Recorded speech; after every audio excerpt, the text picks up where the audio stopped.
Hi ಎಲ್ರಿಗೂ ನಮಸ್ತೆ. ನೀವು ನೋಡ್ತಾ ಇದ್ದೀರಾ ಟೆಕ್ ಡಾಟ್ ಕನ್ನಡಿಗ ಯೂಟ್ಯೂಬ್ ಚಾನಲ್. ಇವತ್ತಿನ ಒಂದು ಇನ್ಫಾರ್ಮೇಶನ್ ಏನು ಅಂತಂದ್ರೆ, ಇನ್ಸ್ಟಾಗ್ರಾಮ್ ಅಲ್ಲಿ ಹೊಸದಾಗಿ ಒಂದು ಅಪ್ಡೇಟ್ ಬಂದಿದೆ. ಆ ಅಪ್ಡೇಟ್ ಏನು ಅಂತಂದ್ರೆ ಇವತ್ತಿನ ಒಂದು ವಿಡಿಯೋದಲ್ಲಿ ತಿಳಿಸ್ತಾ ಹೋಗ್ತೀನಿ. ಆ ಅಪ್ಡೇಟ್ ಏನು ಮತ್ತೆ ಅದರಲ್ಲಿ ಏನೇನು ಫ್ಯೂಚರ್ ಬಂದಿದೆ ಅಂತ. ಸೊ ಈ ಒಂದು ಇನ್ಫಾರ್ಮೇಶನ್ ನಿಮಗೆ ತಿಳಿಸೋಕೆ ಮುಂಚೆ ನಮ್ಮ ಒಂದು ಯೂಟ್ಯೂಬ್ ಚಾನಲ್ಗೆ ನೀವೇನಾದರೂ ಹೊಸದಾಗಿ ವಿಸಿಟ್ ಕೊಟ್ಟು ಈ ಒಂದು ವಿಡಿಯೋನ ನೋಡ್ತಾ ಇದ್ದೀರಾ ಅಂತಂದ್ರೆ ತಪ್ಪದೆ ಸಬ್ಸ್ಕ್ರೈಬ್ ಮಾಡ್ಕೊಂಡು ಪಕ್ಕದಲ್ಲಿರುವ ಬೆಲ್ ಐಕಾನ್ ಆಲ್ ಅಂತ ಸೆಲೆಕ್ಟ್ ಮಾಡಿ ಅಂತ ಹೇಳ್ತಾ ಇವತ್ತಿನ ಒಂದು ವಿಡಿಯೋನ ಸ್ಟಾರ್ಟ್ ಮಾಡ್ತಿದ್ದೀನಿ. ಬನ್ನಿ ಫ್ರೆಂಡ್ಸ್, ಇವತ್ತಿನ ಒಂದು ವಿಡಿಯೋನ ಸ್ಟಾರ್ಟ್ ಮಾಡೋಣ. ಮೊದಲನೇದಾಗಿ ಅಪ್ಡೇಟ್ ಏನು ಅಂತ ಹೇಳ್ಬಿಡ್ತೀನಿ. ಈಗ ನೀವೇನಾದರೂ ಒಂದು ರೀಲ್ನ ನೀವು ಇನ್ಸ್ಟಾಗ್ರಾಮಲ್ಲಿ ನೋಡ್ತಾ ಇದ್ದೀರಿ ಅಂತಂದರೆ, ಆ ಒಂದು ರೀಲ್ನ ನೀವು ಪೂರ್ತಿಯಾಗಿ ನೋಡೋಕ್ಕಿನ್ನೂ ಮುಂಚೆನೇ ನೀವು ಸ್ಕ್ರೋಲ್ ಅಪ್ ಮಾಡಬೇಕಾಗಿರುತ್ತೆ. ಸೊ ಇಲ್ಲ ಎಲ್ಲಾದರೂ ಮೊಬೈಲ್ ನೀವು ಇಟ್ಟಿರ್ತೀರಾ, ಅಂದರೆ ದೂರ ಇಟ್ಟಿರ್ತೀರಾ, ನೀವೇನಾದರೂ ವರ್ಕ್ ಮಾಡ್ತಿರ್ತೀರೋ ಏನು ಮಾಡ್ತೀರೋ ಗೊತ್ತಿಲ್ಲ, ಬಟ್ ಆದರೆ ಮೊಬೈಲ್ನ ದೂರ ಇಟ್ಟಿರ್ತೀರಾ, ರೀಲ್ಸ್ನ ಆನ್ ಮಾಡಿ ಇಟ್ಟಿರ್ತೀರಾ.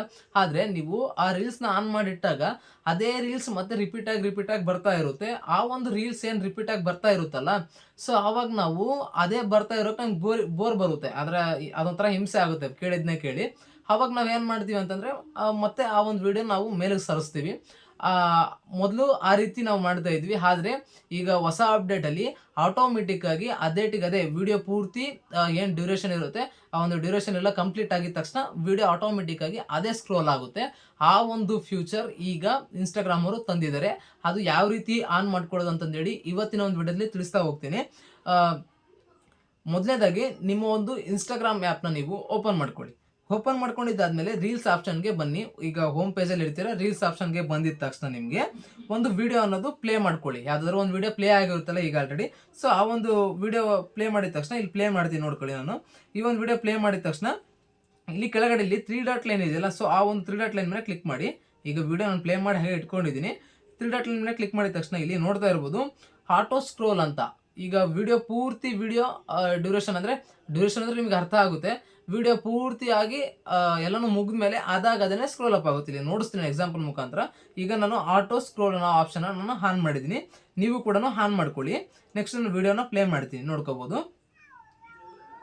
ಈಗ ವಿಡಿಯೋ ಪ್ಲೇ ಆಗಿದೆ ನೋಡಿ. ಇಲ್ಲಿ ಆಟೋಮೆಟಿಕ್ ಆಗಿ ಅದಾಗದೇನೆ ಸ್ಕ್ರೋಲ್ ಆಯಿತು ಮೇಲಕ್ಕೆ. ನೆಕ್ಸ್ಟ್ ಈಗ ಬೇರೆ ಒಂದು ವಿಡಿಯೋನ ನಾನು ಸ್ಕ್ರೋಲ್ ಅಪ್ ಮಾಡೋಕ್ಕೆ ಇಲ್ಲಿ ನೋಡ್ತೀನಿ. ಸ್ಕ್ರೋಲ್ ಅಪ್ ಮಾಡಿದ್ದೀನಿ ನಾನೇ. ಇದು ವಿಡಿಯೋ ಪ್ಲೇ ಆಗ್ತಿಲ್ಲ. ಸೊ ಈ ಬೇರೆ ಒಂದು ವಿಡಿಯೋನ ಪ್ಲೇ ಮಾಡಿದ್ದೀನಿ. ಈಗ ನೆಕ್ಸ್ಟ್ ಈ ವಿಡಿಯೋ ಪೂರ್ತಿಯಾಗಿ ನಾನು ನೋಡಿ ಆದಮೇಲೆ ಈಗ ನೋಡಿ ಅದಾಗದೇ ಸ್ಕ್ರೋಲ್ ಅಪ್ ಆಯಿತು. ಈ ರೀತಿ ಈಗ ಇನ್ನೂ ಒಂದು ವಿಡಿಯೋ ಎಕ್ಸಾಂಪಲ್ ಮುಖಾಂತರ ತೋರಿಸ್ತೀನಿ ನಾನು. ಈಗ ನೋಡಿ ಇಲ್ಲೊಂದು ವಿಡಿಯೋ ಬಂತಾ. ಸೊ ಈ ಒಂದು ವಿಡಿಯೋ ಪೂರ್ತಿ ಆದಮೇಲೆ ಮತ್ತೆ ಇನ್ನೊಂದು ವಿಡಿಯೋ. ಸೊ ಈ ರೀತಿಯಾಗಿ ಅಪ್ಡೇಟ್ ಅನ್ನೋದು ಬಂದಿದೆ. ಸೊ ನೀವೆಲ್ಲರೂ ಕೂಡ ಈಗ ಇಷ್ಟು ದಿನ ಏನಿತ್ತು ಒಂಥರ ಹಿಂಸೆ ಆಗ್ತಾ ಇತ್ತು, ನಾವೇ ಅದನ್ನು ಸ್ಕ್ರೋಲ್ ಮಾಡಿ. ಈಗ ಹೊಸ ಫ್ಯೂಚರ್ ಅಪ್ಡೇಟ್ ಬಂದಿದೆ. ಈ ಒಂದು ಫ್ಯೂಚರ್ ಬಗ್ಗೆ ನಿಮ್ಗೆ ಏನು ಅನಿಸುತ್ತೆ, ಈ ಒಂದು ಅಪ್ಡೇಟ್ ಬಗ್ಗೆ ಈ ಒಂದು ವಿಡಿಯೋದಲ್ಲಿ ಈ ಒಂದು ಅಪ್ಡೇಟ್ ಬಗ್ಗೆ ಅನಿಸಿಕೆನ ತಿಳಿಸಿ ಅಂತ ಹೇಳ್ತಾ, ಹಾಗೆ ನೆಕ್ಸ್ಟ್ ವಿಡಿಯೋದಲ್ಲಿ ನಾನು ಯಾವ ಒಂದು ಇನ್ಫಾರ್ಮೇಷನ್ ನಿಮಗೆ ತಿಳಿಸ್ಬೇಕು ಅಂತಂದೇಳಿ ನಿಮ್ಮ ಒಂದು ಅನಿಸಿಕೆ ಇದೆ ಅದನ್ನು ಕೂಡ ಕಾಮೆಂಟ್ ಬಾಕ್ಸಲ್ಲಿ ತಿಳಿಸಿ. ಹಾಗೆ ಈ ಒಂದು ವಿಡಿಯೋಗೆ ಲೈಕ್ ಮಾಡಿ. ನೀವಿನ್ನೂ ವಿಡಿಯೋನ ಹೆಂಡ್ವರೆಗೂ ನೋಡಿ ಕೂಡ ನೀವಿನ್ನೂ ಸಬ್ಸ್ಕ್ರೈಬ್ ಆಗಿಲ್ಲ ಅಂತಂದರೆ ಈ ಒಂದು ವಿಡಿಯೋಗೆ ಸಬ್ಸ್ಕ್ರೈಬ್ ಮಾಡಿಕೊಂಡು ಪಕ್ಕದಲ್ಲಿರುವ ಬೆಲ್ ಐಕಾನ್ ಆಲ್ ಅಂತ ಸೆಲೆಕ್ಟ್ ಮಾಡಿ ಅಂತ ಹೇಳ್ತಾ ಇವತ್ತಿನ ಒಂದು ವಿಡಿಯೋನ ಹೆಂಡ್ ಮಾಡ್ತಿದ್ದೀನಿ. ಓಕೆ ಫ್ರೆಂಡ್ಸ್, ಬಾಯ್. ನೆಕ್ಸ್ಟ್ ವಿಡಿಯೋದಲ್ಲಿ ಸಿಗ್ತೀನಿ.